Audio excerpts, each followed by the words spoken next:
Je vais vous enseigner aujourd'hui sur le coût de l'onction.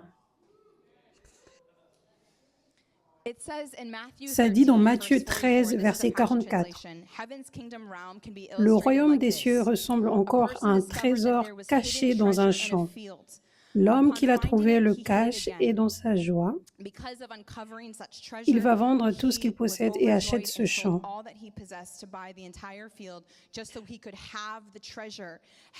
Le royaume des cieux ressemble encore à un marchand qui cherche de belles perles.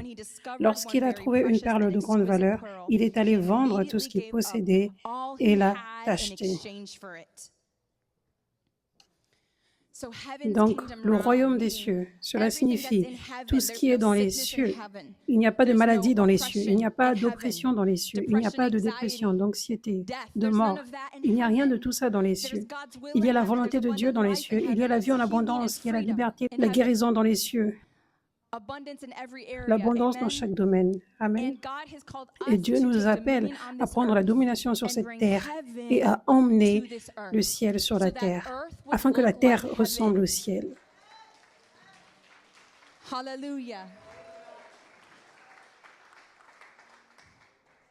Ça, c'est ce que Dieu nous appelle à faire. Donc, le royaume des cieux, cela signifie les choses des cieux. Cela signifie la puissance de Dieu. Cette puissance qui nous donne accès aux ressources des cieux. Cette puissance de Dieu qui guérit, qui délivre. Tu ne peux pas avoir le royaume des cieux sans l'onction. C'est l'onction de Dieu qui emmène la guérison, qui emmène la délivrance et la vie en abondance. Parce que Dieu nous appelle à marcher de notre domination sur terre.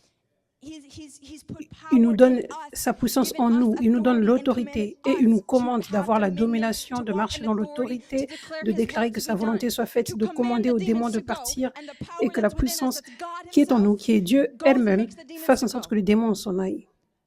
Alors que nous marchons dans l'autorité, en nous disant « Sois guéri », la puissance de Dieu se manifeste au travers de nous et apporte la guérison.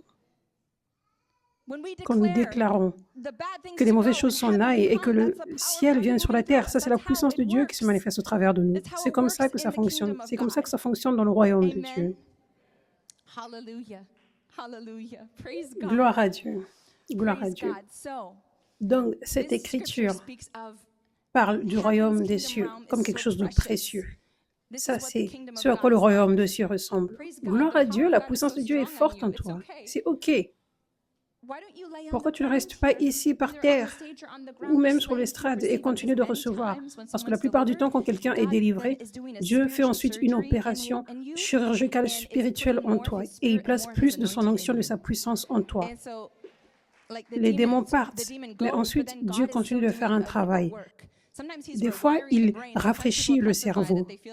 Des fois, les gens témoignent qu'ils ont l'impression d'avoir un nouveau cerveau, où il n'y avait pas de la clarté, peut-être qu'il y avait de l'obscurité. Il y a un cerveau complètement différent et la personne peut réfléchir clairement comme jamais auparavant. Donc, il y a un travail que Dieu fait quand tu es en présence de son onction. Ça, c'est pour cela que des fois, les gens sont sur terre et qu'ils ne peuvent pas se relever. C'est parce que la puissance de Dieu est sur eux et cette puissance les place comme sur une table d'opération chirurgicale. Pour faire une chirurgie, tu dois être allongé. Le chirurgien ne peut rien faire si tu marches. Ça, c'est ce que Dieu avait fait avec Adam pour créer Ève. Il devait le mettre en sommeil par terre. Ça, c'est ce qui se passe dans le monde spirituel lorsque nous tombons par terre et que nous ne pouvons pas nous relever. Oui, c'est beau. Alléluia. Donc, cette écriture ici dit que le royaume des cieux ressemble à ceci. C'est tellement précieux, c'est tellement rempli de valeur que c'est comme si quand tu le découvres, c'est la chose la plus précieuse dans le monde. Et ça en vaut la peine de tout abandonner, ça en vaut la peine de tout vendre, juste pour cette seule chose. Ça, c'est à quel point le royaume des cieux a de la valeur. Ça, c'est à quel point l'onction a de la valeur. Donc, premièrement, Dieu veut que tu vois et que tu aies la révélation de la valeur de l'onction, de la valeur, d'à quel point cela est précieux. C'est l'onction. L'onction, c'est la puissance de Jésus, c'est Jésus lui-même. mais il choisit de se mettre lui-même, de mettre sa puissance, son onction dans ses serviteurs, et pour que nous marchions ensuite dans la domination. Mais c'est Jésus lui-même qui fait tous les miracles. Donc spécifiquement l'onction. Les miracles ne viennent pas du ciel directement sur la terre, mais les miracles viennent avec cet ordre de Dieu, par l'onction qui se manifeste au travers de ses serviteurs. Donc c'est l'onction. Comme Maria avait partagé, qu'elle avait de la dépression, qu'elle voulait mourir et elle avait tous ses médicaments. Elle avait une vie de torture dans tellement de domaines, mais l'onction l'a libérée de tout cela.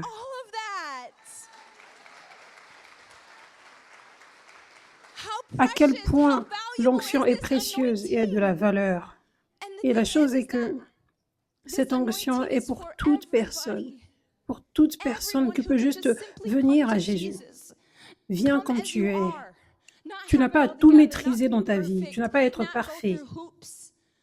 Tu peux littéralement être un athée le jour d'avant, une vie horrible. Mais si tu es juste ouvert un tout petit peu à Jésus, tu as entendu des témoignages et tu viens dans cette porte ici maintenant, à Five Ave Church, tu rentres et tu viens avec une petite foi comme un grain de moutarde et tu es ouvert. Cette onction est pour toi aussi. Et ces mêmes miracles qui se sont produits dans la vie de ces gens qui étaient déjà chrétiens pendant longtemps peuvent arriver aussi. Cette onction est pour le monde, pour n'importe quelle personne qui viendrait vers Jésus. Donc, cette onction est au-dessus de tous les systèmes du monde pour résoudre les choses, pour résoudre les maladies, les oppressions. L'onction est puissante au-dessus de tout ça. Et tous les systèmes du monde ne peuvent pas se débarrasser des oppressions démoniaques. Généralement, les maladies ne partent pas, mais les systèmes couvrent un peu les maladies. Mais c'est simplement l'onction qui retire la maladie, le problème qu'il y a derrière. C'est simplement l'onction qui brise les jougs. Ça, c'est la signification. Tous ces problèmes dans la vie, ce sont des jougs avec lesquels tu es bloqué et tu essaies de résoudre avec les systèmes du monde, mais c'est simplement l'onction qui brise tout. Et Jésus est venu pour détruire les œuvres des ténèbres. Le diable vient pour voler, détruire et égorger, mais moi, je suis venu pour que tu aies la vie et la vie en abondance. Jean 10, 10. Donc Jésus est venu pour nous sauver de nos péchés, pour retirer nos péchés, pour faire un chemin pour nous, pour qu'on ait la vie éternelle et qu'on n'aille pas en enfer, pour qu'on ait une relation avec lui, la relation la plus incroyable du monde, avec Dieu lui-même, et aussi pour nous donner la vie en abondance.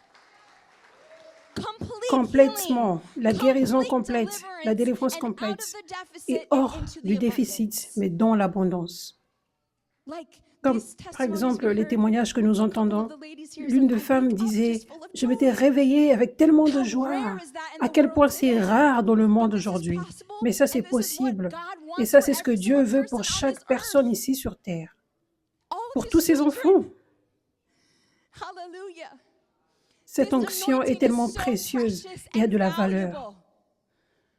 Et c'est important que nous la voyons pour ce qu'elle est. Parce que ça a tellement de valeur, ça a tellement de valeur. Et donc, il y a un coût.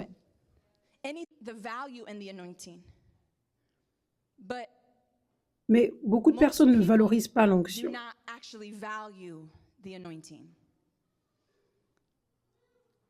Il y a une différence entre voir la valeur, je veux cela, et actuellement valoriser l'onction. Donc, avant même que je ne t'enseigne sur le coût que tu dois payer, le prix que tu dois payer pour recevoir l'onction, tu dois premièrement vouloir payer le coût. Tu dois premièrement comprendre la valeur de l'onction et savoir que ça en vaut la peine, et aussi valoriser l'onction. Parce que sinon, c'est comme dans la façon du monde. Vous savez, disons, pour avoir du succès, pour avoir un bon travail, une entreprise qui prospère et pour être en mesure de survivre, d'avoir ton appartement, de payer tes factures et de ne plus vivre avec tes parents, et ensuite avoir une famille et être en mesure de pourvoir pour ta famille et laisser un héritage pour ta famille.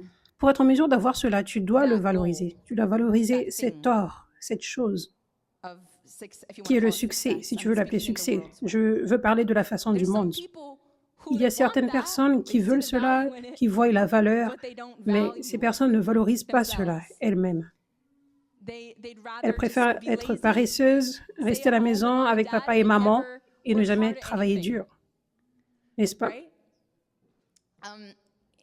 Ça dit dans Proverbe 13, verset 4, « Le paresseux a des désirs qu'il ne peut satisfaire, tandis que les personnes actives sont comblées. » Donc, de la même façon, c'est la même chose avec l'onction. Il y a certaines personnes qui sont comme « oui, je le veux », mais les personnes le veulent de façon facile, simple. Mais il n'y a pas de façon facile. Il y a juste un seul chemin et il y a un coût. Il y a un coût que tu dois payer. Et c'est tout. C'est la seule façon pour recevoir. Donc, c'est réellement important que tu réalises premièrement la valeur de cette onction pour que tu sois même en mesure de passer par ces choses difficiles. Sinon, tu vas abandonner facilement. Tu vas être comme « oh, c'est excitant, c'est bien ça », mais ensuite tu vas abandonner quand viendra le temps de payer le coût. C'est la chose la plus précieuse et qui a de la valeur dans le monde. Premièrement, quand je parle de recevoir du coût de l'onction, je parle de deux choses différentes. Je parle de, premièrement, recevoir l'onction pour toi-même, pour ta propre vie, juste spécifiquement pour ton bien. Recevoir l'onction pour être guéri, recevoir l'onction pour être délivré, recevoir l'onction continuellement pour recevoir la vie en abondance dans ta vie, pour que tu aies de la prospérité dans chaque domaine de ta vie. Ça, c'est ce que Dieu veut. Il y a un coût. Je veux dire, ce n'est pas un très grand coût. Tu viens du premier coup et tu as la délivrance, mais il y a un coût pour maintenir ta délivrance. Et cela signifie que le prix est d'être sérieux et être abandonné à Dieu, et être sérieux sur le fait de fermer les portes au diable, d'être un guerrier sérieux et de perdre ta vie chrétienne tiède où tu n'as pas besoin de faire grand-chose, mais tu dois être spirituel maintenant. Tu dois confronter le diable, résister au diable, au lieu de juste vivre une vie comme le monde et de venir à l'église de temps en temps et ouvrir ta Bible de temps en temps. Donc, il y a un coût pour continuellement recevoir l'onction. Parce qu'un démon peut être chassé rapidement, mais pour maintenir ta délivrance, c'est quelque chose de différent. Et marcher dans la vie en abondance, c'est quelque chose de différent. Le coût, c'est aussi abandonner les applaudissements et l'approbation des autres. Parce que si tu veux continuellement recevoir cette onction dans ta vie, le diable est tellement en colère et il ne veut pas que tu aies cette onction qui glorifie Dieu tellement. Il ne veut pas que tu partages ton témoignage. Il veut voler, détruire et égorger de la part de tout le monde. Donc, il n'est pas heureux qu'il ne peut plus le faire dans ta vie. Donc, il va maintenant être en guerre avec toi alors qu'il ne l'était pas avant. Et il va essayer tellement de te séparer de cet endroit où tu reçois l'onction. Donc, il y a un prix que tu dois payer en termes de... Il y a une différence entre le fait d'être un civil, tu marches, tu passes du bon temps à la maison, au lieu de prendre tes chaussures, de prendre ton armée, d'aller dans le camp de guerre et de combattre. Option paresseuse, option confortable. Le sacrifice, c'est autre chose du coup. Le travail dur, le sérieux, une vie guerrière. Ça, c'est un autre coup.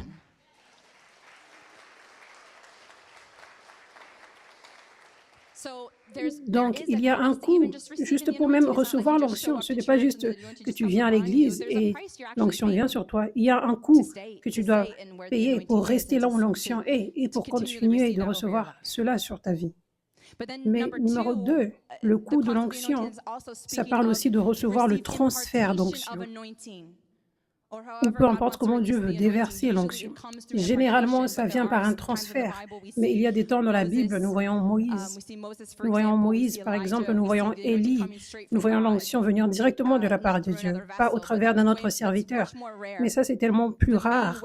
La façon principale et la façon qu'il le fait principalement dans ce réveil pour relâcher ce transfert d'onction en toi, c'est au travers d'un transfert par une autre personne, comme par exemple d'Élie vers Élisée, de Paul vers Timothée. Amen. Hallelujah. Je déclare la liberté sur le bébé qui pleure maintenant.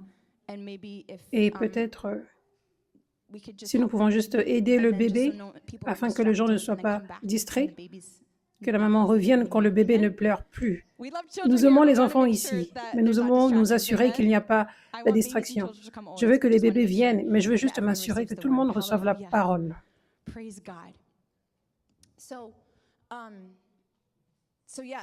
Donc, numéro 2, il y a un plus grand coût.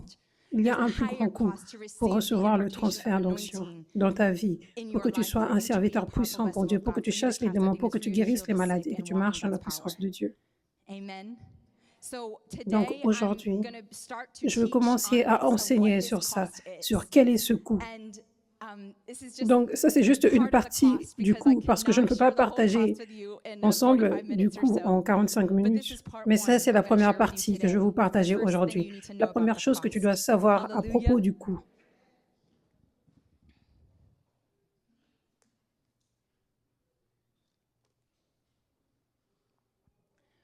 Donc, premièrement, tu dois avoir la valeur et tu dois le prendre au sérieux. Le fait que l'onction pour laquelle tu payes le prix ne devrait pas être que tu as un choix. Dieu te donne la volonté libre, mais beaucoup de personnes voient l'onction aujourd'hui comme un choix. Comme par exemple, « Oh, je préfère aller dans une église tiède à la place. » Ça, c'est très dur. Ça, c'est beaucoup d'attaques spirituelles peut-être, ou beaucoup de personnes parlent contre moi, parlent contre l'onction, et ça me préoccupe beaucoup. Et je ne veux pas passer par tout cela encore. Ça, c'est ce qui se passe pour beaucoup de personnes. Ces personnes seront curieuses sur le réveil, ces personnes seront excitées d'entendre que Dieu se manifeste avec puissance, et ces personnes viendront. Mais ensuite, le diable sera tellement en colère que ces personnes seront là, et il va envoyer les gens pour parler aux oreilles de ces personnes et faire en sorte que leur vie soit plus chaotique dans ce domaine. Où auparavant, c'était tellement relaxant. Personne n'avait un problème avec moi quand j'allais à l'église avant. Mais maintenant, les gens ont des problèmes avec moi quand je vais à l'église. C'est juste des dramas. Les gens ne veulent pas les dramas. Mais elles ne comprennent pas que ce sont des dramas qui viennent du diable. Donc, elles sont comme « Oh non, je ne veux pas les dramas. » Ce sont les dramas du diable. Si tu ne veux pas les dramas du diable, tu dis oui à une vie tiède et tu dis non à Dieu. Parce que le diable apporte des dramas. Tu n'as pas besoin de t'engager dans tes dramas. Tu es supposé fixer tes yeux sur Jésus, rejeter le diable et être un guerrier. Pas être abandonné comme « Oh, cette vie est horrible ici. » Et t'approprier les dramas. Mais tu dois ignorer le diable avec ses dramas. Mais beaucoup de personnes ne voient pas dans le monde spirituel comme ça. Les personnes deviennent paresseuses quand le diable vient pour attaquer, alors qu'elles sont déjà là où la puissance de Dieu est. Les personnes sont comme « Oh non, je ne veux plus des dramas dans ma vie. Je ne veux plus que les gens m'envoient des messages à propos de tout ce qui se passe maintenant. » Et les personnes retournent à leur vie chrétienne confortable sans la puissance de Dieu. Mais je vous dis que nous avons un choix de la part de Dieu. Mais nous ne devons pas voir ceci comme un choix que nous avons. La Bible dit, dans Matthieu 7, verset 13, « Entrez par la porte étroite, en effet large est la porte, spacieux le chemin menant à la perdition, et il y en a beaucoup qui entrent par là, mais étroite est la porte, resserré le chemin menant à la vie, et il y en a peu qui les trouvent. » Le chemin est étroit. Ça, c'est puissant. Une partie de ce qui fait en sorte que le chemin soit étroit, c'est que l'onction de Dieu n'est pas optionnelle. Ça paraît comme si c'est optionnel parce que c'est rare aujourd'hui. Donc, beaucoup de personnes ne voient pas le sérieux dans cette affaire. Mais lorsque nous regardons dans la parole de Dieu, ça dit que voici les signes qui accompagneront ceux qui auront cru. Ils guériront les malades, ils chasseront les démons. Quand nous regardons à l'église des Actes, nous voyons les miracles se produire constamment. Toutes les personnes qui venaient à l'église étaient guéries et tous les démons partaient. Quand nous regardons la parole de Dieu, nous voyons que ça c'est réellement la volonté de Dieu, que son Église ait sa puissance pour guérir et délivrer les gens.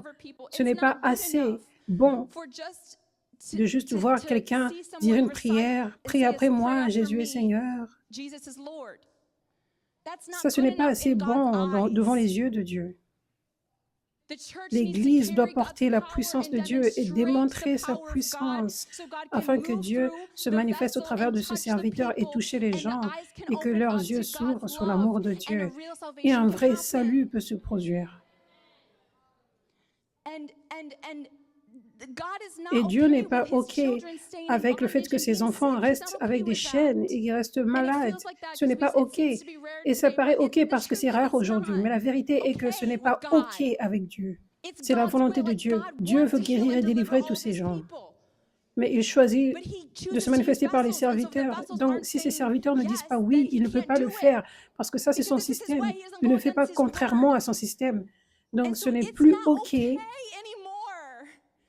Maintenant que le réveil est là, maintenant que nos yeux sont ouverts, ce n'est plus OK. Ce n'est plus OK que les gens ne soient pas guéris et délivrés et que la puissance de Dieu se manifeste, ce n'est plus OK. Donc, nous devons voir que ça, c'est le système de Dieu. Ça, c'est le chemin étroit. Nous devons accepter son onction dans l'Église qui se manifeste au travers de ses serviteurs. La nécessité de la guérison et de la délivrance. La nécessité, le besoin.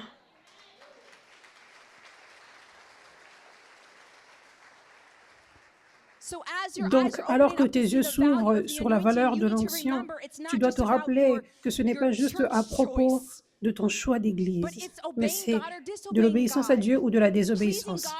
Plaire à Dieu ou ne pas lui plaire. C'est sérieux. Donc, nous devons commencer à le prendre au sérieux, premièrement. Pour être en mesure de payer le prix pour l'onction, tu dois t'assurer que tu valorises réellement l'onction.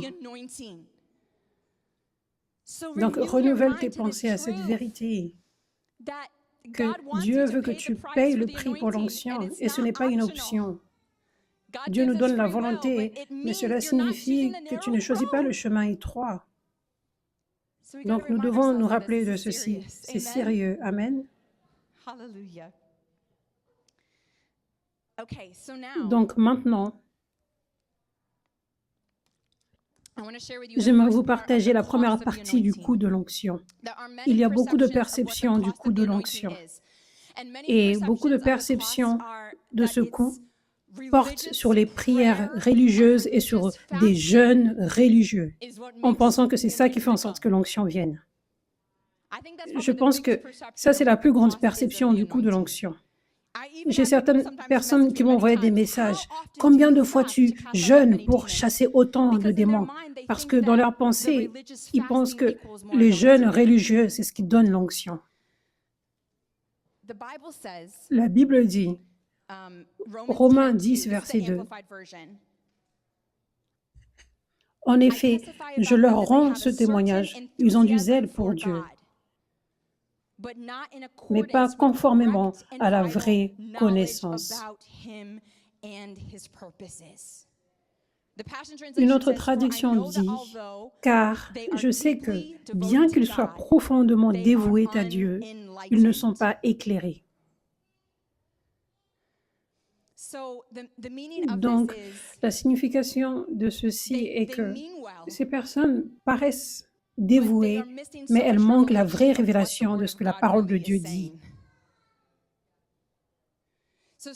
Donc, la signification de ceci est que ces personnes sont tellement dans leurs travaux religieux et leur enthousiasme, mais c'est une perte de temps. Dieu ne leur demande pas de faire ces activités religieuses.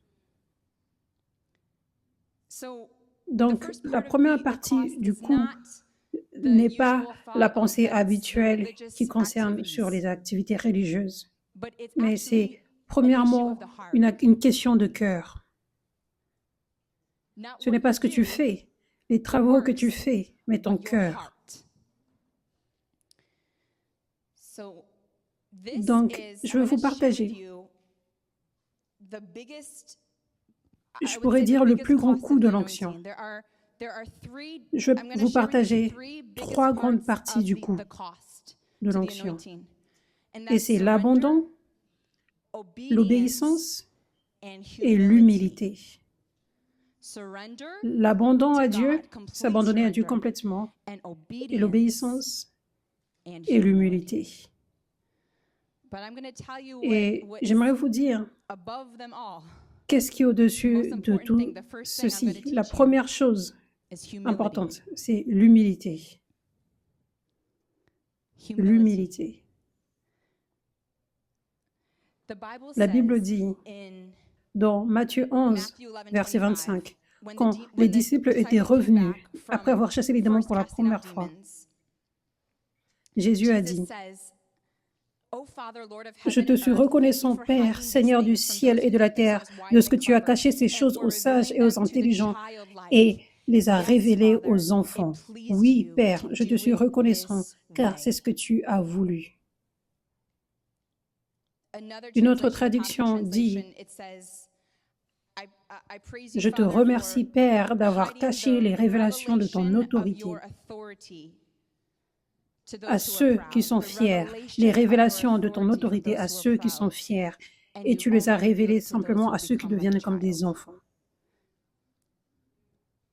Donc, ça, c'était après qu'ils aient chassé les démons pour la première fois.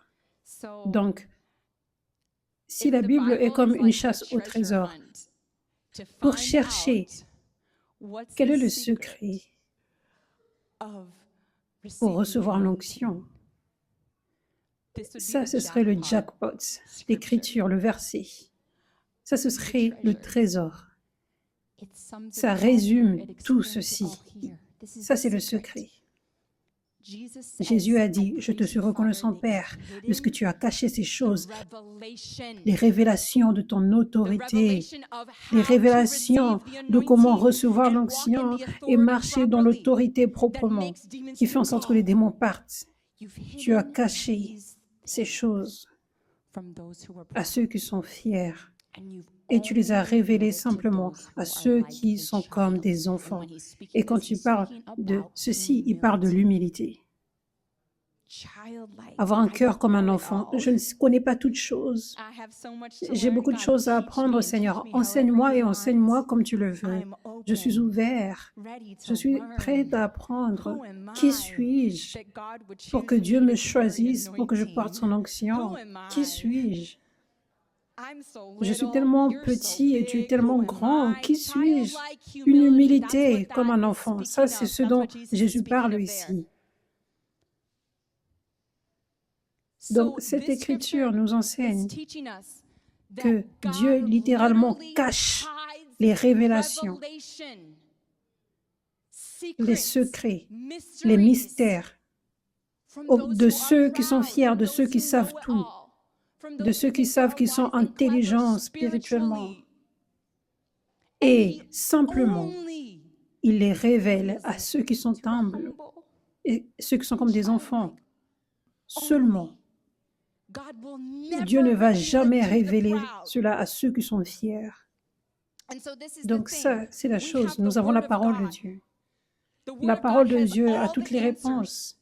Toutes les réponses. Mais pas la parole de Dieu simplement, mais la parole de Dieu avec le Saint-Esprit qui souffle dessus. Et la parole devient en vie et Dieu te parle au travers de la parole. Amen. Sinon, si c'était juste la Bible sans le Saint-Esprit qui donne la propre révélation de ce que la parole de Dieu dit, cela signifierait que toutes les églises, les vraies églises qui croient en la parole de Dieu, que la parole de Dieu est Dieu lui-même et que la parole de Dieu est tout ce dont nous avons besoin. Donc, toutes les églises qui croient en la parole de Dieu et qui suivent la parole de Dieu, toutes ces écritures, toutes les églises auraient eu l'onction. Je pense que toutes les églises chrétiennes sont de vraies églises qui confessent que Jésus est notre Seigneur et Sauveur. Et ces églises ont toute la Bible et elles lisent la Bible tous les dimanches. Et toutes ces églises croient en la Bible, je crois. Mais en général, pourquoi ces églises n'ont pas les résultats? Elles ont la Bible. Pourquoi? Est-ce que vous avez déjà pensé à cela?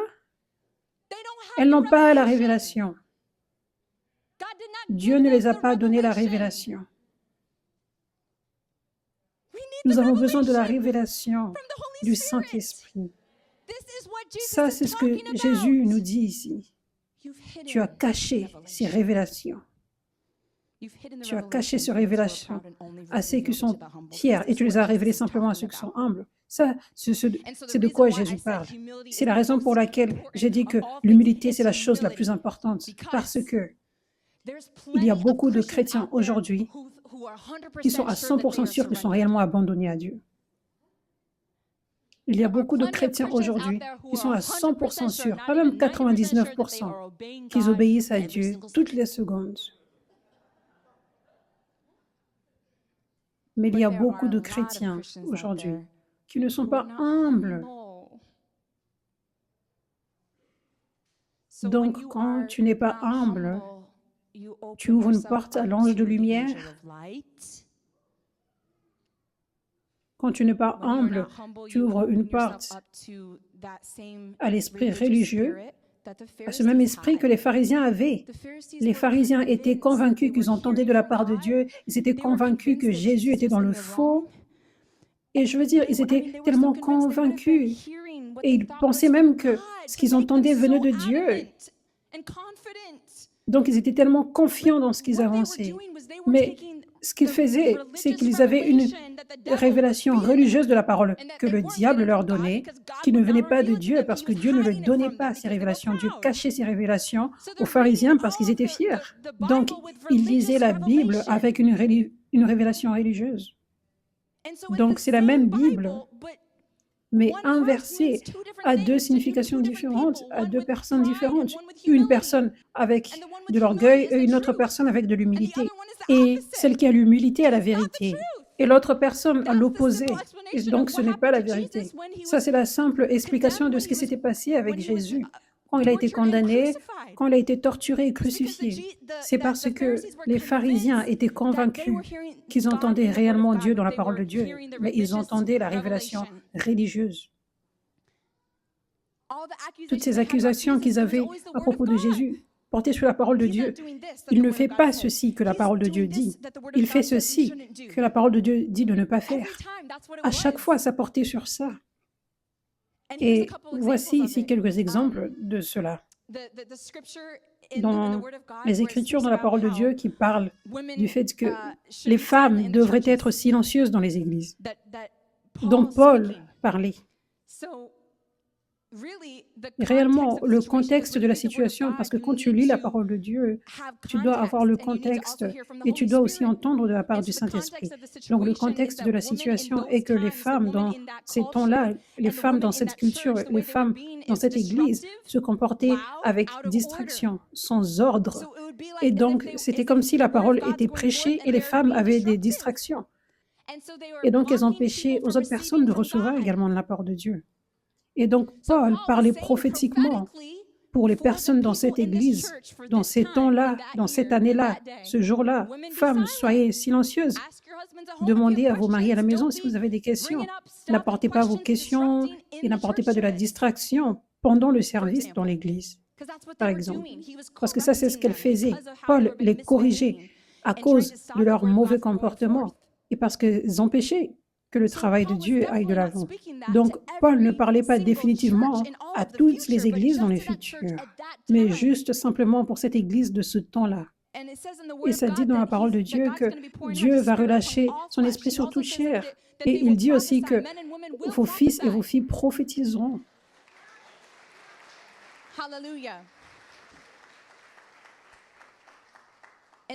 Et la parole de Dieu dit aussi également, il n'y a pas d'homme libre ou d'esclave, il n'y a pas ni homme ni femme. Donc, dans le monde spirituel, il n'y a pas homme ni femme. Cela signifie que Dieu peut utiliser un homme ou une femme de la même façon parce que c'est une chose spirituelle, ce n'est pas une chose physique, le fait d'être utilisé par Dieu. Nous sommes juste des serviteurs. Donc, il n'y a pas une version féminine du Saint-Esprit ou une version masculine du Saint-Esprit.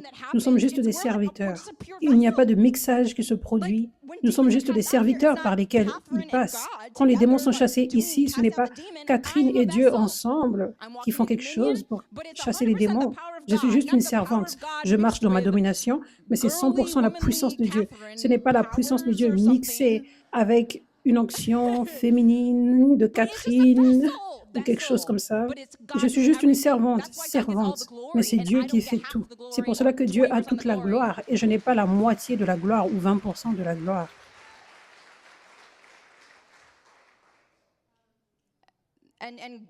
Et Jésus avait choisi la première évangéliste, celle qui était allée déclarer l'évangile. Il avait choisi que ce soit une femme. C'est une femme qui avait vu Jésus ressusciter des morts, la première. Et dans le Nouveau Testament, nous voyons aussi une femme qui est une enseignante. Nous voyons aussi des prophétesses dans le Nouveau Testament. Et de l'Ancien Testament au Nouveau Testament, nous voyons des femmes dans des positions de leadership, comme par exemple des juges. Donc, jusqu'à aujourd'hui, il y a tellement des révélations religieuses de cette écriture.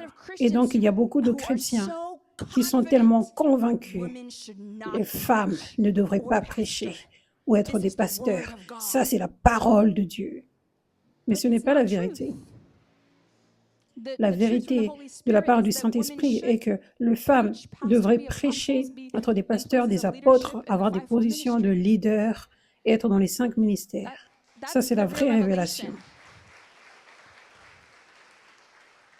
Donc, ça, c'est la révélation religieuse qui est tellement mauvaise, mais les personnes croient que c'est la parole de Dieu, contre la vérité de ce que la parole de Dieu dit, ce que le Saint-Esprit veut réellement dire par cette parole. Donc, aussi, un autre exemple, c'est que les pharisiens disaient, Jésus ne respecte pas le sabbat. Il guérit quelqu'un pendant le sabbat. Il ne se repose pas pendant le sabbat, qui est censé être un jour de repos complet. Mais Jésus marchait dans la vraie révélation du sabbat. Le sabbat, la signification du sabbat, c'est le fait d'avoir du repos en Dieu. Donc, dans chaque chose que nous faisons, alors que je prêche maintenant, je me repose et je sais que Dieu travaille au travers de moi. J'ai cette foi. Je ne viens pas ici nerveuse. Est-ce que je me rappelle de toutes choses? Oh, j'espère que je vais bien parler. Non, je viens ici avec du repos et dans la paix. Je suis dans le sabbat. Parce que je sais et je suis confiante que Jésus fait son travail au travers de moi. Donc, nous sommes supposés vivre tous les jours dans le sabbat, toujours dans un repos constant. Ça, c'est la vraie révélation du fait de respecter le sabbat. Se reposer en Dieu, c'est la vraie révélation. Donc, Jésus n'était pas contre la parole de Dieu. Il marchait réellement dans ce que la parole de Dieu dit. Et les pharisiens ne l'étaient pas. Mais les pharisiens disaient, il va contre la parole de Dieu.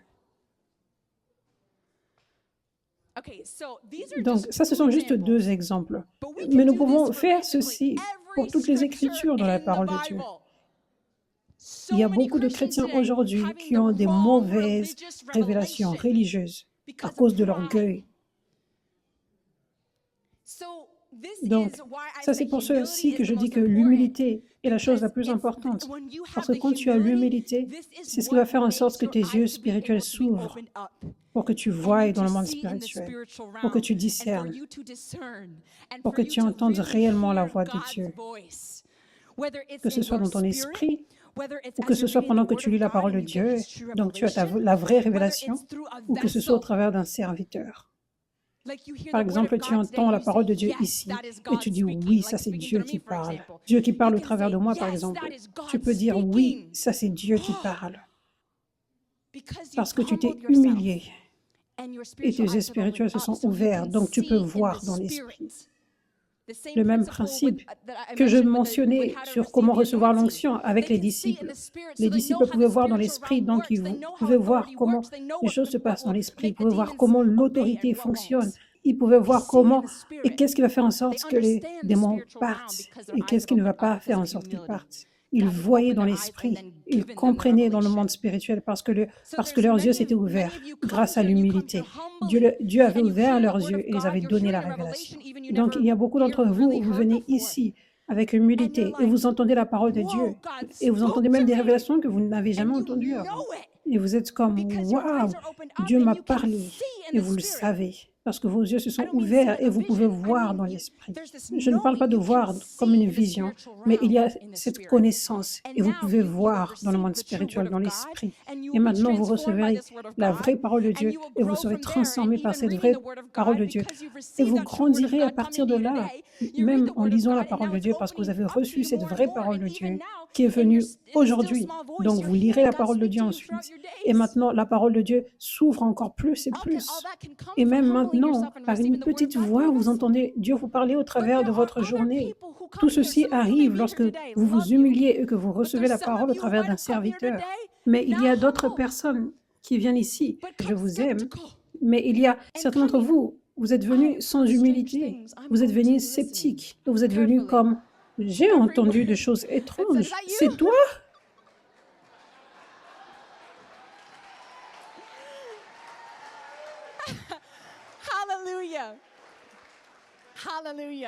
Gloire à Dieu. Je t'aime et je t'accueille. Et vous tous, je vous aime, je vous accueille.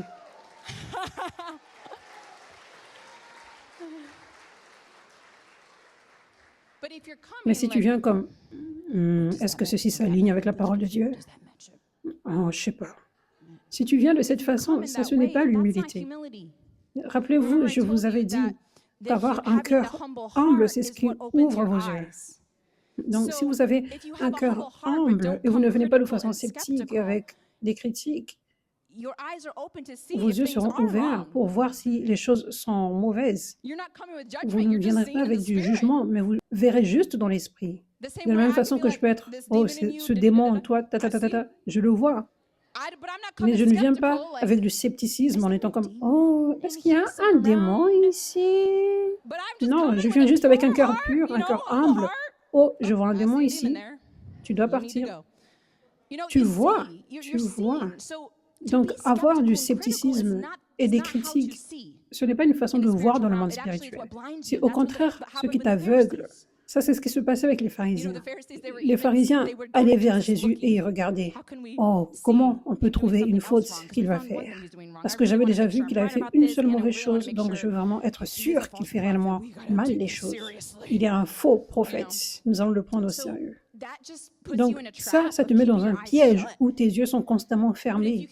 Mais si tu viens avec un cœur pur, en comprenant qu'il y a des fausses personnes, en comprenant qu'il y a des déceptions, mais tu viens avec un cœur pur, humble, comme un enfant, sans critique, sans scepticisme, tu seras en mesure de voir, oh, ça, ce n'est pas Dieu, ça, ce n'est pas la vérité. Mais tu vois réellement. Amen. Le monde pense que la façon d'être sage et de ne jamais être trompé ou quoi que ce soit, c'est d'être sceptique. Ça, c'est la façon du monde. Ne pas avoir une bonne pensée sur tout le monde, mais être sceptique. Mais ça ne fonctionne pas comme ça dans le royaume de Dieu. Le vrai chemin de la sagesse, c'est d'être comme un enfant et être humble. Parce que c'est comme ça que tes yeux s'ouvrent. Donc, ça c'est pour cela que je disais que l'humilité est la chose la plus importante. Parce que si tu t'humilies, c'est comme ça que tu seras en mesure d'entendre la voix de Dieu qui te dit « fais ceci, fais ceci, fais ceci ». Au lieu de « oui, je suis abandonné à Dieu et je vais faire ce travail religieux, parce que Dieu m'a demandé de le faire ». Alors que tu n'entends même pas de la part de Dieu. Mais cette personne est convaincue qu'elle est obéissante et abandonnée à Dieu. Juste comme dans cette écriture qui dit Romains 10, verset 2, bien qu'ils soient profondément dévoués à Dieu, ils ne sont pas éclairés. L'autre version disait donc, je leur rends ce témoignage, ils ont du zèle pour Dieu, mais pas conformément à la vraie connaissance. Donc, quand tu n'as pas l'humilité, ça c'est ce qui se passe. Tu ouvres une porte pour que l'ange de lumière te parle. L'ange de lumière, la Bible dit en fait, le diable aussi se déguise en ange de lumière. J'en avais parlé la semaine dernière, comment le diable peut venir. Il peut venir auprès des chrétiens en sachant qu'il ne peut pas t'atteindre. S'il te dit, prends de l'alcool et prends de la drogue. Si tu n'es pas lié par ces choses encore, tu n'as pas du goût pour ça. Donc, au contraire, il vient pour essayer de t'éloigner de l'onction de Dieu, pour t'éloigner de la vérité, pour t'éloigner de la vraie révélation du Saint-Esprit, pour t'éloigner du fait d'être un vrai serviteur de Dieu. Donc, il va venir pour parler avec cette voix religieuse, pour te nourrir avec des révélations religieuses de la parole de Dieu. Donc, tu ouvres une porte à l'ange de lumière quand tu n'as pas l'humilité. Aussi, tu ouvres une porte pour devenir un religieux qui sait tout. Aussi, tu ouvres une porte pour marcher par tes émotions également et avoir du jugement. Par exemple, je l'ai vu se produire dans ma vie et dans la vie des autres serviteurs de Dieu. J'ai vu, disons qu'une personne dit, cette personne est fausse. Et l'autre personne va dire, oh, je le savais, j'avais eu une mauvaise sensation quand j'avais regardé cette personne. Sa voix est réellement ennuyante. J'ai eu des personnes qui disaient sur moi, oh, son expression faciale est bizarre. Je n'aime pas son expression faciale. J'ai vu cela se produire dans ma vie. Je regardais des commentaires, etc. J'ai vu comment les gens sont, pas juste moi, mais même chez d'autres ministres de Dieu. Les gens sont conduits par leurs sentiments et ils pensent que leurs sentiments sont du discernement. Mais c'est réellement juste leur chair. D'un côté, c'est de la jalousie parce que si tu es jaloux de quelqu'un, tu commences à détester la personne. Donc, cela signifie aussi les différentes parties de cette personne. Donc, certaines parties que tu n'aimes pas réellement, comment elle parle, comment elle est. Donc, ça te démange lorsque tu as de la haine, ce qui vient de la jalousie. Ou, des fois, la personne n'est pas encore réellement transformée à l'image de Christ. Donc, elle ne regarde pas avec les yeux de Dieu. Parce que quand tu es réellement spirituel, tu ne regardes même pas aux aspects physiques des gens. Parce que le physique, ce n'est rien du tout. Je veux dire, alléluia, nous sommes tous beaux. Dieu nous a tous créés beaux avec une intention. Mais ça, c'est juste notre tente ici sur Terre. Ça, c'est juste pour le temps que nous sommes ici. Nous aurons nos corps glorifiés aux cieux. Et c'est là que nous serons pour l'éternité. Mais le vrai toi, c'est ton cœur. Le vrai toi, c'est tout ce qui se passe dans le monde spirituel. Donc, plus tu deviens spirituel. Et ça, c'est ce qui devrait être pour les époux également. Nous ne devrions pas regarder au look. Oh, je vais m'assurer qu'il y a de la chimie. Non, quand tu es réellement spirituel, tu ne penses pas que les gens sont moches. Quand tu es réellement spirituel, et que quelqu'un a réellement un beau cœur divin comme Dieu, chaque partie de cette personne est belle, même les mains sont beaux. Parce que l'esprit, c'est la vraie personne. Et donc, tout ce qu'il y a en dehors doit s'aligner avec ce que la vraie personne est dans l'esprit.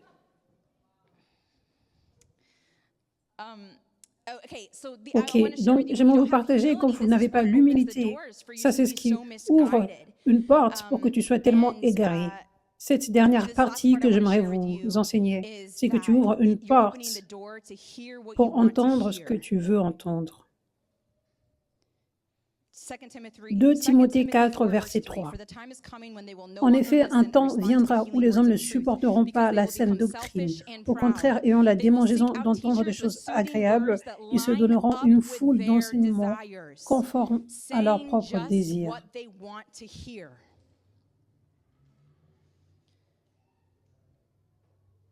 Donc, ça, c'est ce qui se passe quand tu n'as pas l'humilité.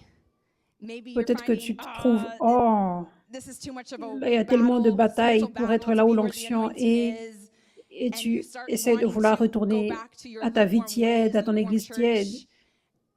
Donc, cela commence à devenir ton désir. Donc, tu veux cela, mais tu veux être dans la volonté de Dieu, entre guillemets. Donc, tu commences à chercher d'autres choses pour couvrir ce que tu veux. Donc, tu commences à entendre. Le diable commence à t'envoyer des gens pour dire des choses qui vont couvrir tes sentiments, pour couvrir ce que ton désir est. Ça, c'est la porte que tu ouvres quand tu n'as pas l'humilité. C'est que tu commences à entendre ce qui fait démanger tes oreilles. Si tu commences à avoir une certaine révélation religieuse sur quelque chose, donc maintenant tu penses, oh, peut-être que ça c'est faux. Oh, je ne comprends pas ceci, pourquoi ceci se produit. Et tu commences à être dans cette position et c'est une révélation religieuse. Donc ensuite, le diable va littéralement t'envoyer des gens et probablement tu ne vas pas marcher dans la sagesse et tu n'auras pas les bonnes personnes autour de toi. Et ces personnes vont commencer à déclarer ces mêmes révélations religieuses envers toi. Et tu vas juste être aveugle et sans clé à cause de l'orgueil. Donc ça, c'est pour cela que c'est une grande affaire de nous assurer que nous sommes humbles. Aussi, vous savez, l'interprétation religieuse,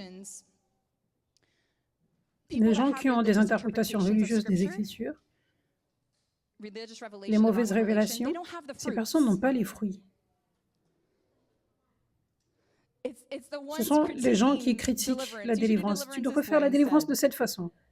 Tu devrais prier de cette façon. Mais ce sont des personnes qui n'ont pas des fruits. Beaucoup d'entre elles n'ont même pas chassé des démons, mais elles sont des professionnels.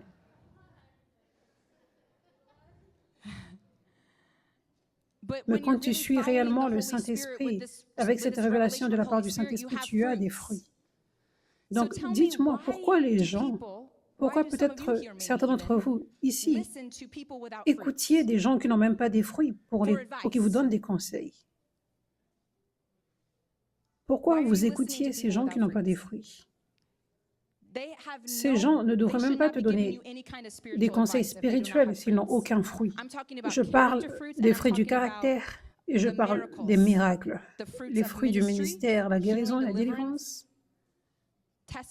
les vies des gens qui sont changées. Tu ne devrais pas écouter aux gens qui n'ont pas des fruits. Si tu aimerais avoir des conseils, un conseil sur un ministère, un conseil sur est-ce que ça c'est réellement un travail de Dieu, un conseil sur cette doctrine, sur cet enseignement, est-ce que ça c'est correct, est-ce que ça c'est mauvais? Si tu veux réellement avoir des conseils sur ces choses, la seule personne à qui tu devrais demander serait une personne qui porte réellement du fruit. Et cette personne devrait porter le même niveau de fruit, si ce n'est pas plus, que la personne que tu critiques ou la personne pour laquelle tu veux des conseils.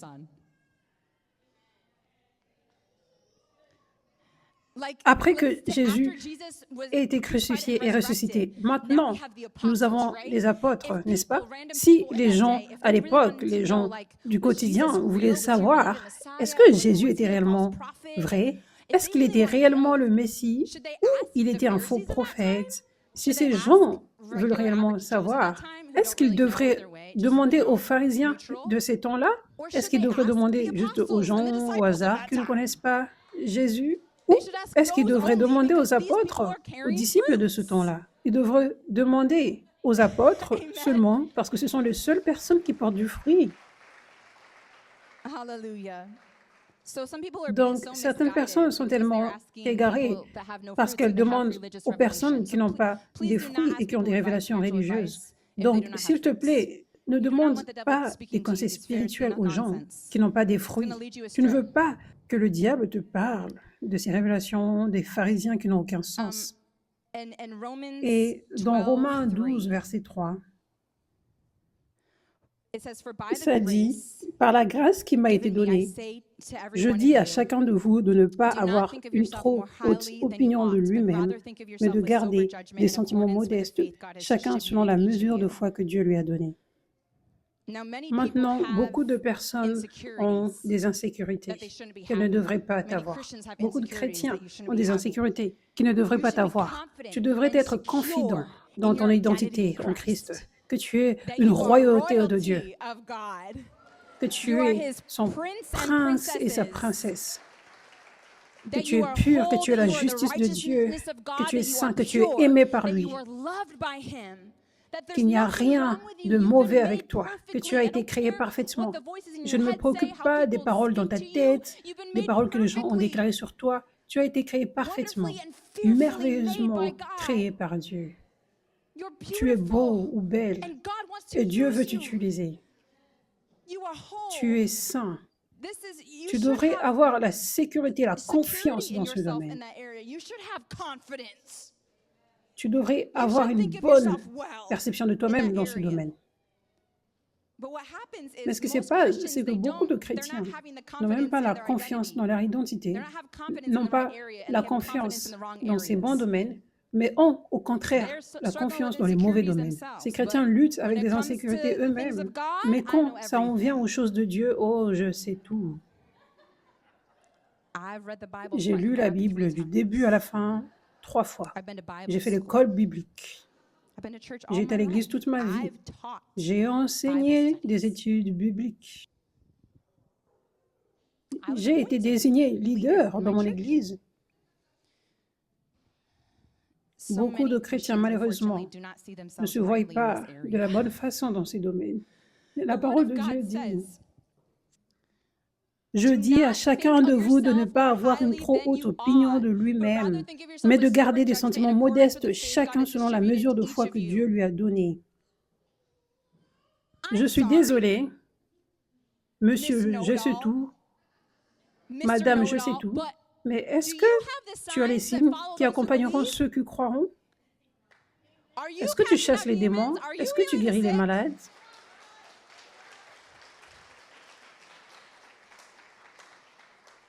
Parce que la parole de Dieu est tellement claire. Tous ceux qui croiront, voici les signes qui les accompagneront. Pas juste les élites, mais tous ceux qui croiront. Ce n'était pas une option pour devenir chrétien sans marcher dans la puissance de Dieu, dans la vraie Église des actes. Donc, pourquoi sommes-nous si orgueilleux, Église? Ça, c'est réellement mauvais. Je veux dire, vous savez quoi? Ce qui m'humilie et ce que je pense devrait humilier l'ensemble du corps du Christ, c'est de regarder à cette écriture à propos de Pierre qui chassait les démons par l'ombre de son onction. Donc, ça dit qu'on emmenait tous les malades et tous ceux qui étaient possédés par les démons sous son ombre, sous sa proximité. Et alors qu'il passait, alors que son ombre, donc sa présence, la présence de Dieu en lui, sa présence touchait les personnes, les gens étaient guéris, les démons partaient, et la Bible dit même, tous étaient guéris. Cela ne devrait pas nous humilier. Cela ne devrait pas humilier tous les pasteurs, tous les leaders dans les églises. Cela ne devrait pas nous humilier. Parce que la Bible n'a jamais dit « Pierre est le meilleur apôtre et personne ne fera jamais ce qu'il a déjà fait. » Parce que Jésus a dit « Vous ferez les choses que j'ai faites et même plus encore, à nous tous. » Donc, ça devrait réellement nous humilier. Si nous ne ressemblons pas à l'Église des actes, en tant que serviteurs de Dieu, spécialement en tant que ministres de Dieu, pourquoi nous regardons-nous tellement haut? Pourquoi avons-nous les révélations parfaites? Pourquoi? Pourquoi nous voyons-nous de cette façon? Ça devrait être l'opinion commune, je pense. Je suppose que ce n'est pas parce que cela fait si longtemps que l'onction n'a pas été rare. Mais la parole de Dieu est ce qui est vrai, pas la culture d'Église aujourd'hui. Donc, nous devons nous voir de la bonne façon dans le domaine spirituel. Et nous devons réaliser que les révélations viennent simplement de la parole de Dieu. Si tu n'es pas assez humble, il ne va pas te donner les révélations et c'est tout. Je suis désolée. Et donc, la vérité est que dans le corps du Christ, dans l'ensemble du corps du Christ, il y a beaucoup de révélations que beaucoup doivent recevoir et qu'ils n'ont pas encore reçues. Pourquoi les gens ne chassent pas les démons? C'est parce qu'ils n'ont pas reçu la révélation de comment marcher dans l'onction et marcher dans leur autorité, l'autorité dont Jésus parlait aux disciples. Pourquoi nous ne voyons pas la puissance de Dieu dans l'Église en général? C'est parce que les Églises n'ont pas reçu la révélation. Ça, c'est une parole qui devrait vous convaincre, vous tous, même les personnes qui regardent en ligne. Bienvenue tout le monde qui regarde en ligne. J'ai oublié de vous accueillir. Je vous aime tous tellement. Je vous aime tous. Ça, c'est une parole de conviction. C'est une parole de conviction. Si vous voyez quelqu'un, un serviteur de Dieu, un ministre qui a des fruits, vous ne devrez jamais penser que vous connaissez mieux que ce ministre. Si vous-même n'avez même pas les mêmes fruits.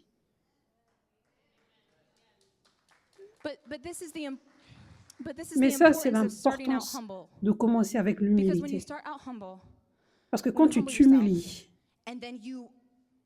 quand tu es humble, tu seras conduit par Dieu pour aller dans une église et être planté là-bas. Tu vas être conduit par Dieu, tu vas entendre Dieu te dire « va ici ». Et si tu es humble, tu seras en mesure de voir ça, c'est Dieu. Tu seras en mesure de discerner les fruits dans les cœurs, dans les caractères et dans le travail. Ce ne sera pas ambigu. Si tu t'humilies, Dieu va te conduire parfaitement. Il va te parler parfaitement. Dieu ne veut pas que tu sois déçu, mais tu seras déçu si tu ne t'humilies pas. Mais si tu t'humilies, tu ne seras pas déçu. Tu vas entendre la voix de Dieu qui va te dire « vas-y » ou « quitte ». Ça c'est vrai ou ça c'est faux. Et quand tu t'humilies, c'est là que tu peux recevoir de la part de Dieu. Et un moyen qu'il va utiliser pour te dire « ça c'est moi, ça c'est mon travail », c'est que toi, tu expérimentes la puissance de Dieu toi-même. Lorsque tu es guéri, lorsque tu es délivré. Ça, c'est une grande façon pour discerner. Si tu viens dans une église et tu es humble, mais tu n'es pas transformé, tu devrais quitter cette église. Si tu as besoin de délivrance et tu es humble et tu viens dans une église et tu n'es pas libre et tu restes humble et abandonné à Dieu, tu devrais quitter cette église. Ça, c'est Dieu qui te parle. Il n'y a aucun fruit ici. Mais quand tu es humble et que tu vois Dieu dans un serviteur, dans un ministère, tu es en train d'expérimenter et de tester les fruits par toi-même. Tu es guéri, tu es délivré, tu es plus proche de Dieu, tu as du feu dans ton esprit, tu es plus spirituel et moins charnel. Ça signifie que tu testes les fruits par toi-même. Ça, c'est Dieu qui te parle. Ça, c'est moi. Quand les critiques viennent, quand les pharisiens viennent dans tes oreilles, ça devrait être facile pour toi de discerner. Ha ha ha, ça c'est un pharisien parce que moi je sais ce que j'ai goûté. Ça, sûrement, réellement c'est Dieu. Tu ne peux rien me dire. J'ai testé, j'ai vu et je sais que ça c'est Jésus, comme je ne l'ai jamais rencontré auparavant. Ce n'est pas compliqué, c'est simple, mais la religiosité la rend compliquée.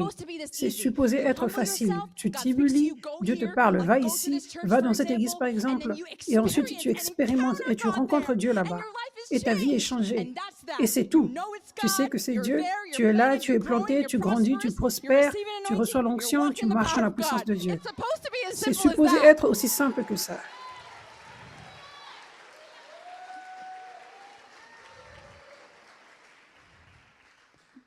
Sois comme un enfant, simple, pas sceptique. Pourquoi il a fait dit cela? Pourquoi il a dit cela?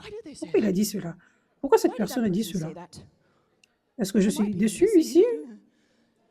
Les enfants ne réfléchissent pas. Oh, est-ce que je suis déçu ici? C'est simple.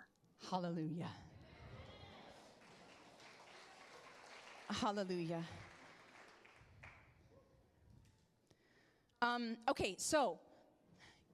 Tu dois t'humilier auprès des serviteurs de Dieu où Dieu te conduit.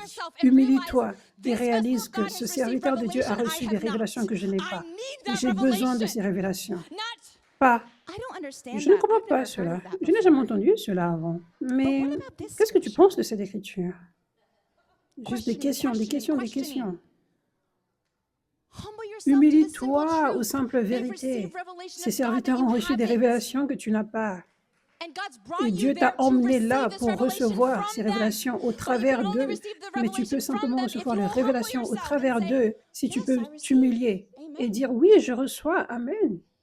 Je n'avais pas entendu parler de cela avant, mais je n'avais jamais non plus vu autant de fruits avant. Donc je reçois. Amen. Je me rappelle quand j'avais rencontré la puissance de Dieu pour la première fois, j'ai commencé à entendre des choses. Et ce que j'entendais, ce n'était pas juste à un seul endroit. Et ça, c'était avant que je ne rencontre mon Père spirituel, avant que je ne reçoive cette prophétie sur ma vie. Mais mes yeux venaient de s'ouvrir sur le fait que Dieu se manifeste avec puissance, que l'onction existe. Donc, je commençais à apprendre sur l'onction, je commençais à apprendre sur les 5 ministères, je commençais à voir les démons être chassés, je commençais à apprendre sur le fait de marcher avec autorité, la puissance de tes paroles. Je commençais à apprendre ces choses. Et quand j'entendais ces enseignements, je n'avais entendu des enseignements comme ça auparavant. Je n'avais entendu parler de la domination, que nous avons de la domination sur terre. Mais j'étais à l'église toute ma vie. Mais je n'avais jamais entendu parler de la domination. Je n'avais jamais entendu parler du fait de marcher dans l'autorité, de la puissance de tes paroles. Je n'avais jamais entendu parler de l'onction. Je n'avais jamais entendu parler de ça. Mais lorsque j'entendais cette parole de Dieu et parce que je venais avec un cœur pur et humble, j'étais comme, ça c'est la vérité. Juste comme je vous le partageais avant. Lorsque tu es humble, tu entends la parole de Dieu, même pour la première fois, une nouvelle révélation. Et tu es comme, oh, oui, ça c'est la nourriture que j'ai voulu pour longtemps. Mon esprit est nourri, ça c'est la vérité. Je me rappelle quand j'avais entendu ceci, j'étais tellement confuse. Comment ça se fait que plein d'autres personnes ne connaissent pas ces révélations? Mais c'est juste comme les choses sont. Je n'ai pas besoin de dire plus, c'est juste comme les choses sont. Donc, peu importe. J'avais reçu ces vérités et je savais que c'était la vérité. Et tout d'un coup, je savais, même si ceci est nouveau pour moi, je n'ai pas besoin de demander à 5 autres personnes. Et on parlait à mes amis, qu'est-ce que vous pensez de ceci? Est-ce que ceci est en accord avec telle écriture, etc. Si Dieu t'a révélé que ça, c'est un vrai ministère de Dieu, sois humble et comme un enfant et reçois. Ne pose pas plein de questions. Une fois que Dieu te l'a révélé, ça c'est pour cela que tu dois t'assurer que tu viens avec humilité et assure-toi de savoir que cette personne est un vrai serviteur de Dieu. Maintenant, tu peux devenir un disciple. Luc 6, verset 39. Un aveugle peut-il conduire un aveugle? Ne tomberont-ils pas tous deux dans un fossé?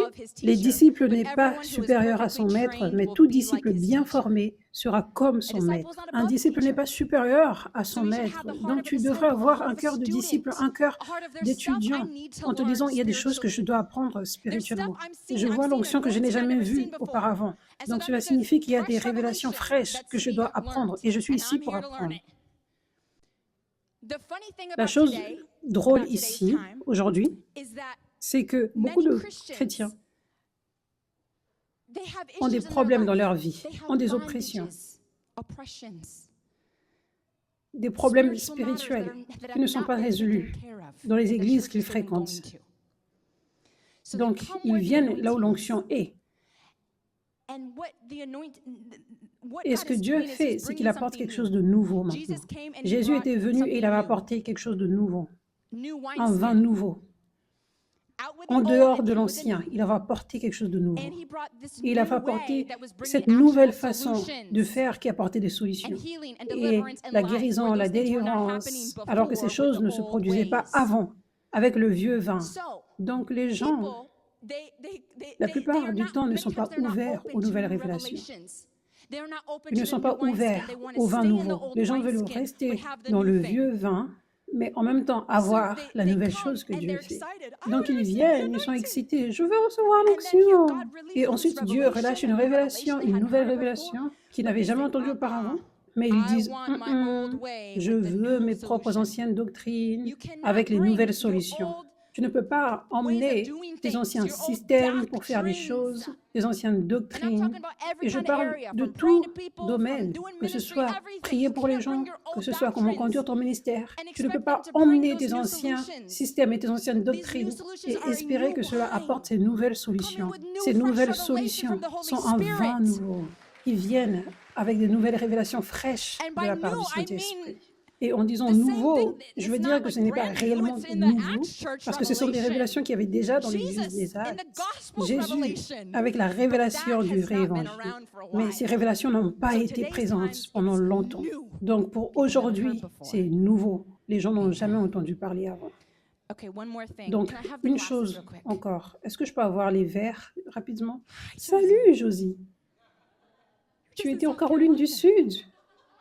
Maintenant, tu es à Los Angeles. J'ai une démonstration à faire. Si vous pouvez emmener les outils rapidement. Merci. Merci. Juste petite parenthèse, alors qu'il prépare les outils. J'étais dans un événement en Caroline du Sud il y a 2 jours et Dieu s'est manifesté puissamment. Beaucoup ont été guéris et délivrés.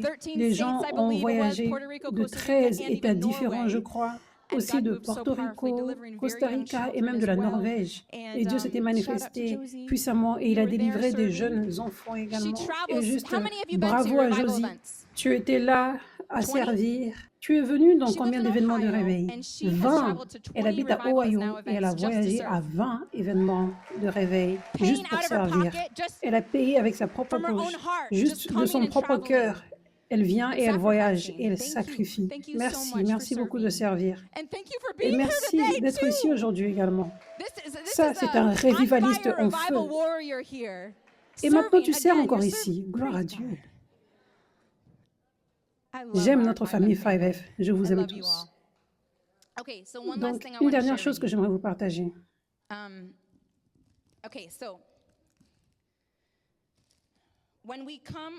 Quand nous avons été dans l'Église pendant longtemps, la plupart du temps, nous avons des mauvaises révélations religieuses.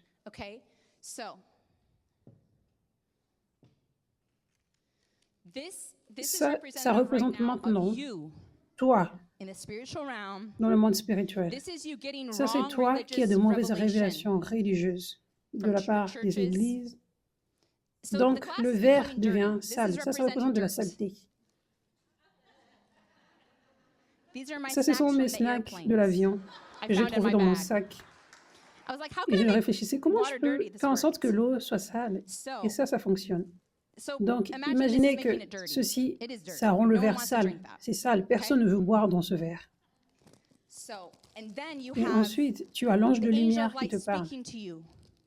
À cause de l'orgueil que tu as, et aussi parce que tu as été dans des doctrines religieuses, et tu penses que tu entends Dieu, mais ce sont des révélations religieuses. C'est l'ange de lumière qui te parle. À propos de qui Dieu est, comment Dieu travaille, toutes ces choses.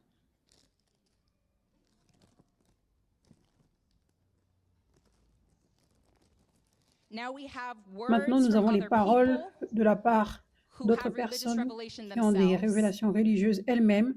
Elles ont d'autres problèmes également, du jugement, de l'orgueil, de la jalousie.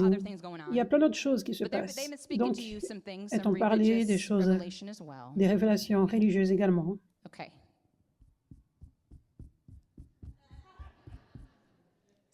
Donc maintenant, nous avons un verre sale, toi. Ça, c'est symbolique des chrétiens. Peut-être que c'est toi aujourd'hui, dans le monde spirituel, avec beaucoup de déchets religieux, avec beaucoup de déchets de doctrines religieuses. C'est sale. Je veux dire, beaucoup de choses que tu penses à propos de Dieu ne sont même pas vraies. Beaucoup de choses que tu penses être le caractère d'un serviteur de Dieu n'est pas vrai. Beaucoup de choses comme ce que tu penses que le vrai sacrifice soit n'est pas vrai. Dans beaucoup d'autres domaines. Ça, c'est toi. Ça, c'est peut-être toi. Donc, ce que les gens veulent, c'est qu'ils viennent là où la puissance de Dieu se manifeste. Les gens viennent prêts à recevoir. Je suis excité à recevoir cette onction. Je suis excité pour recevoir ce transfert d'onction et marcher dans la puissance de Dieu. Donne-moi l'onction. Impose les mains sur moi. Les personnes viennent comme ça.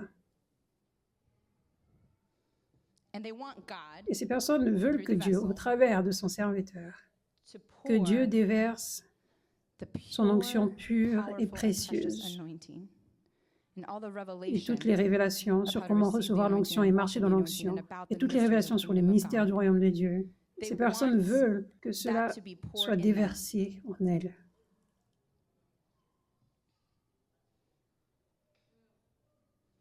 C'est toujours sale.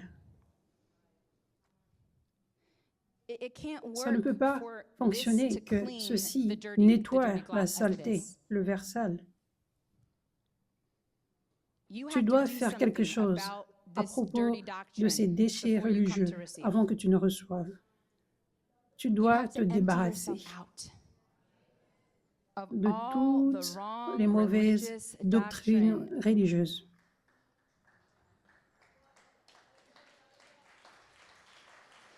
afin que Dieu te remplisse. Tu dois continuer à persévérer. Tu pensais que tu avais tout retiré, mais Dieu t'a confondu encore. Oh non.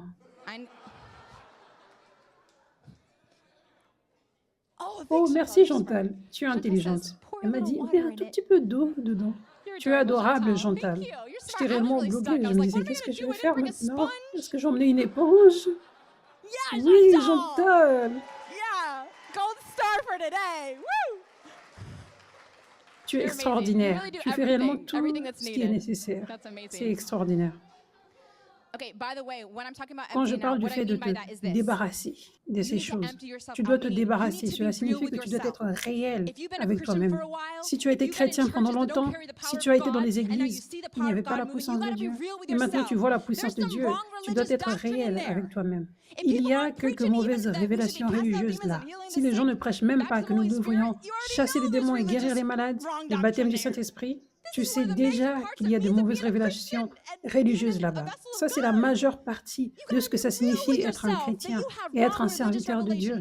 Tu dois être réel avec toi-même, que tu as de mauvaises révélations religieuses, que ce soit des enseignements que tu as reçus ou que ce soit des choses que tu penses que Dieu t'avait dites dans ton esprit.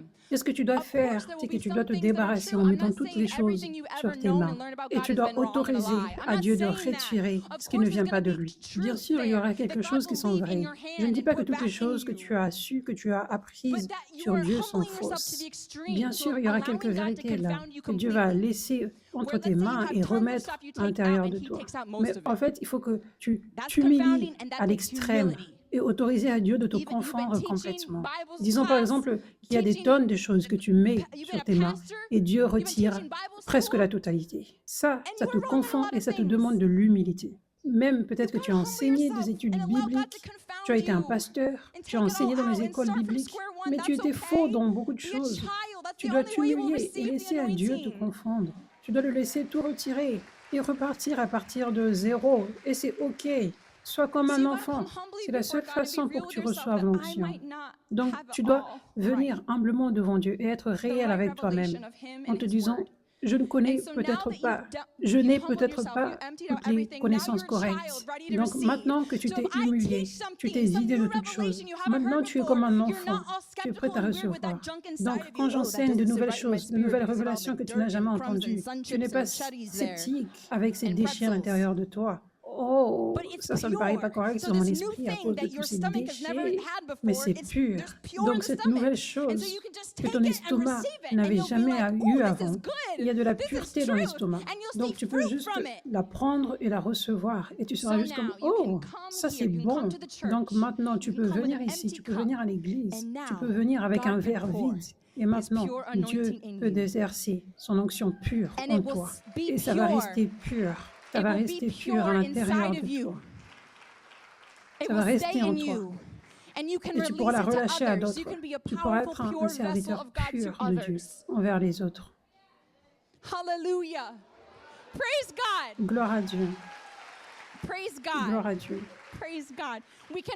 Nous pouvons retirer ceci maintenant. Merci Jésus, alléluia. Nous te louons, Seigneur. Merci Jésus. Est-ce que vous êtes prêts à vous humilier? Le titre de ce message était le coût de l'onction.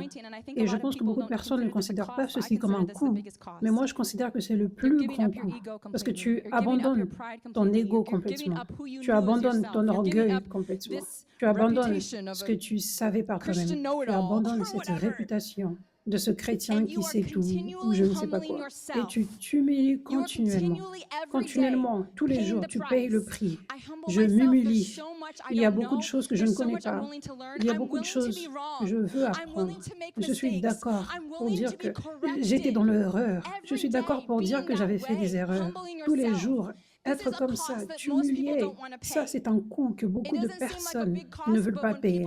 Ça ne paraît pas comme un grand coût, mais quand les gens sont confrontés à cela, ils ne veulent pas passer par ça. Les gens ne veulent pas s'humilier quotidiennement. Les gens ne veulent pas être dans l'erreur.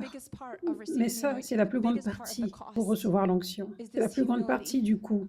C'est cette humilité dans laquelle tu marches. Tu t'humilies et tu restes humble tous les jours. Tu t'humilies. Hallelujah. Thank you, Merci Jésus. Merci Jésus. Thank you, Father. Thank you, God, for Merci Dieu your precious pour ton anointing. onction précieuse. Thank you, Jesus, Merci for your Jésus true revelation. pour tes vraies révélations. Thank you, Lord, Merci for pouring out Jésus your pure, de precious déverser ton anointing onction upon your pure people. et précieuse Thank sur ton you, peuple. Jesus, Merci Jésus for opening d'ouvrir up les yeux spiritual spirituels. eyes, Jésus, Jesus. Thank you for the merci beautiful pour les conviction belles and correction that you convictions give et because you corrections correct que those tu who you apportes love. parce que tu corriges Just ceux say que right tu now, aimes. Lord, I Juste receive your dites maintenant, correction. Dieu, je reçois ta correction. I give you Je te donne la permission to de me confound. confondre. It's okay C'est if I'm OK wrong. si j'étais dans l'erreur. I give up my J'abandonne mon ego. I give up my J'abandonne mon pride. orgueil. I just want to Je make veux you juste proud. te rendre fier. I just want to Je be veux in your juste will. être dans ta volonté. I just want to Je veux hear your juste pure voice. entendre ta voix pure. Nothing Rien tainted, de bousillé, nothing rien de religious. religieux. Juste Only toi. you is what I want C'est to toi que hear. je veux entendre. The Le real vrai you. toi. I surrender, Je God. m'abandonne, Dieu. Purify me. Purifie-moi. Humble me. Humilie-moi. I humble Je myself m'humilie before devant you, toi, Lord. Seigneur. Teach me. Enseigne-moi. Teach me new Enseigne-moi de things. nouvelles choses. I give you Je te permission donne la permission to de give me me donner new de nouvelles revelation. révélations. Amen. Amen. Hallelujah.